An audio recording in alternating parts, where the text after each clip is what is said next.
Comedians లో శ్రీరస్తు శుభమస్తు sale వైభవం Vaibhogam March 19 నుంచి ఏప్రిల్ 10 వరకు. ముందు ఓ టైంలో ఆ! శ్రీలక్ష్మి గారు వీళ్ళందరూ ఉండేవారు పాత కామెడియన్స్. ఏవండి 'కోవైసరలో' నాతోనే స్టార్టు.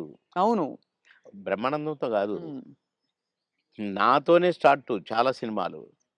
ఆ తర్వాత బ్రహ్మానందంతో కొన్ని సినిమాల్లో వేసింది. హ్మ్. కానీ నాతోనే ఎక్కువ సినిమాలు. హ్మ్. హ్మ్. మా ఇద్దరికి టగ్ ఆఫ్ వార్‌గా ఉండేది. అవును. 'కోవైసర్‌లోని' హ్మ్. చాలా ఉన్నాయి. చాలా సినిమాలు, చాలా క్యారెక్టర్‌లు ఉన్నాయి మా ఇద్దరివి. కానీ హైలైట్ ఏంటంటే మీది సౌందర్య గారిది డ్యూయెట్. అది ఆకాశం అంత. 365వ రోజు సెకండ్ షో హౌస్‌ఫుల్ చూసా. అవును. 365వ రోజు. ఇంకా 100 రోజులు ఆడొద్దు సార్. మాకు కొన్ని కమిట్మెంట్ ఉండి రేపు తీసేస్తాను. హ్మ్. 365 రోజులు అయిపోయింది కదా! అని అన్నారు. అలాంటిది. ఒక పాట ఒక కమెడియన్ చేస్తే 365 రోజులు ఆడటం అంటే చిన్న విషయం. అవును. అంతే కదా! అలాగే ఇంకా కొన్ని సినిమాలున్నాయి. 'సిల్క్ స్మిత్‌తో' 'బావలసయ్య' పాట కూడా పాటతో 100 రోజులు. అవును. 'బువ్వుంటే ఏమో కూరుంటే ఏమో' అని అడుక్కుంటే అది 100 రోజులు. పాటలతో 100 రోజులు ఆడిన సినిమాలంటే ఒక కమెడియన్‌గా అది నాకు గొప్ప గుర్తింపు, గొప్ప గొప్ప ఒక గొప్ప విజయం. అది ఘనత. అవును. ఘనతే. నా అదృష్టం అది. కానీ సార్ సాడ్ థింగ్ ఏంటంటే సిల్క్ స్మిత గారు వెళ్ళిపోయారు. సౌందర్య గారు వెళ్ళిపోయారు. అవును. పాపం. మీకు తలుచుకుంటే బాధైతుంది కదా సార్ చాలా? చాలా. సిల్క్ స్మిత గారు ఎలా ఉండేవారు సార్? చాలా చాలా క్లోజ్‌గా మంచి ఉండేవారు. వ్యక్తి అని అని అని అనేవారు. చాలా, చాలా, చాలా. ఆమె ఎవరిని కేర్ చేయదు. హ్మ్. ఎవరికీ నమస్కారం పెట్టదు. హ్మ్. కాలు మీద కాలేసుకొని కూర్చుంటది. హ్మ్. కూర్చొని కళ్ళద్దాలు మళ్ళీ. హ్మ్. అందరిని చూస్తుంటది ఇట్లా.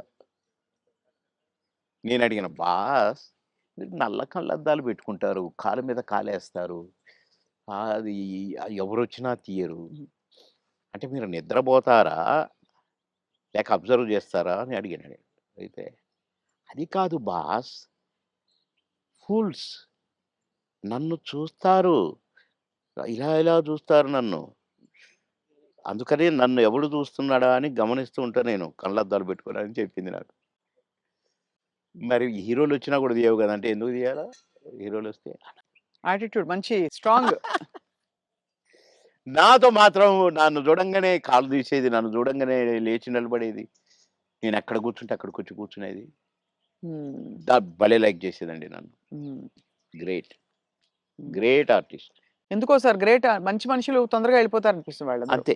కదా! మంచోళ్ళు తొందరగా అయిపోతారు. కరెక్ట్. హ్మ్. మేము దుబాయ్ పోయినాం ఒక ఫంక్షన్‌కి. హ్మ్. నన్ను బాస్ అని పిలిచేది. హ్మ్. బాస్ మనం షాపింగ్‌కెళ్తున్నాం. నేనెందుకు బాస్ నువ్వు లిప్‌స్టిక్‌లు అయి కొనుక్కుంటావు. నేనేం కొనుక్కోను కదా! నాకొద్దు.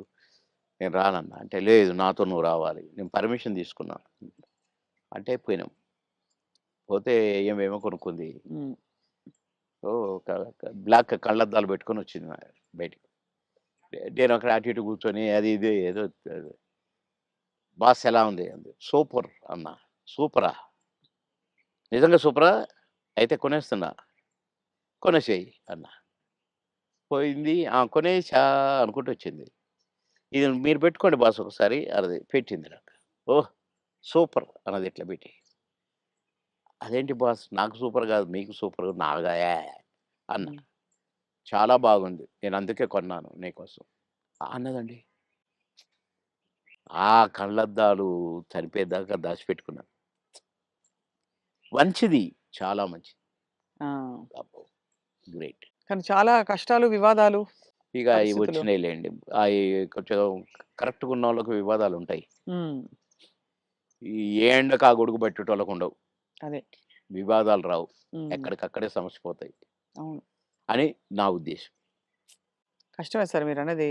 చాలా అది కానీ మొత్తానికే సార్ మీరు వచ్చి సక్సెస్ సాధించాక 10 సినిమాలు అనంగానే రెమ్యూనరేషన్ అమాంతం పెంచేసారా? లేదండి. మా పీరియడ్‌లో పెంచుడు గించుడు లేదండి అసలు. మా సినిమాకినిచ్చేవారా? కాల్ షీట్లు ఇచ్చేవారా సార్? ఆ రోజుల్లో సినిమాకే గదా! స స లేదండి. కాల్ షీట్సే హ్మ్. 5 రోజులు, 10 రోజులు, 15 రోజులు, 12 రోజులు అట్లా ఉండేది.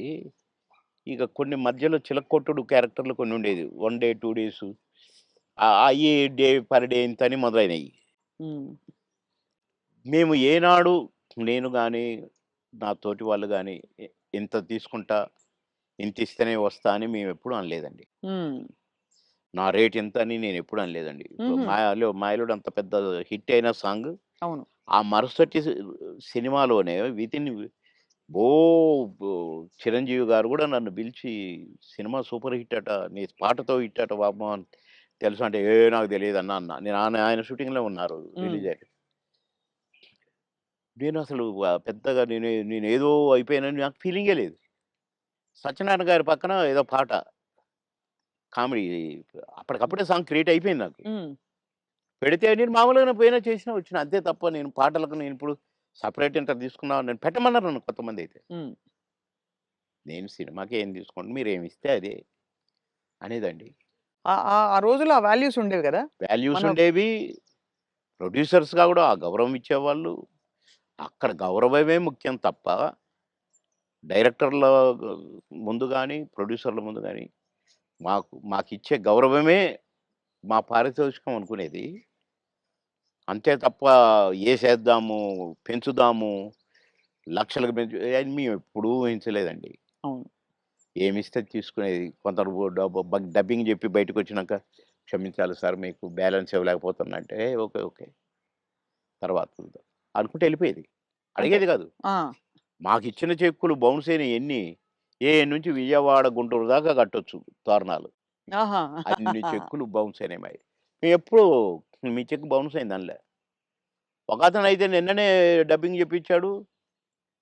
డబ్బులడిగితే సార్ నేను మా భార్య పుస్తకం పెట్టి నేను డబ్బులు తెచ్చి సినిమా కంప్లీట్ చేస్తున్నా సార్, రిలీజ్ చేస్తున్నా సార్. ఏం చేయాలి సార్? బిజినెస్ కాలేదు సార్ అంటే, వద్దొద్దు.